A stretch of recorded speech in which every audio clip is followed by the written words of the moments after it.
Hello friends, Sunita's ब्लॉग्समध्ये तुमचं सर्वांचं स्वागत आहे. आज आपण बनवणार आहे मुगाची सपक वरण. मुगाचं सपक वरण बनवणार आहे. त्यासाठी मुगाची डाळ मी हाटून घेतली.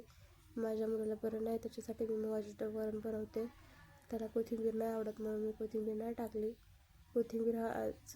डाळ हाटून घेऊन त्याच्यात काढलेलं पाणी मी त्याच्यात ओतून घेऊन ते हलवून ठेवलेलं आहे.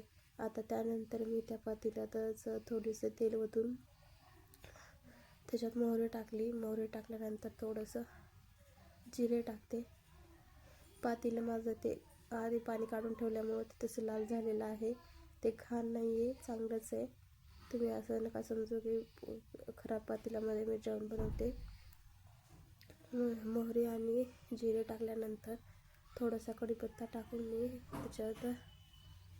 त्याच्यात लसूण टाकलेला आहे आणि चव यावं म्हणून. सगळं सपक वाटत नाही ना आजारी असल्यामुळं, त्याच्यामुळं थोडंसं एक अर्धी मिरची मी टाकली त्याच्यात खोडून.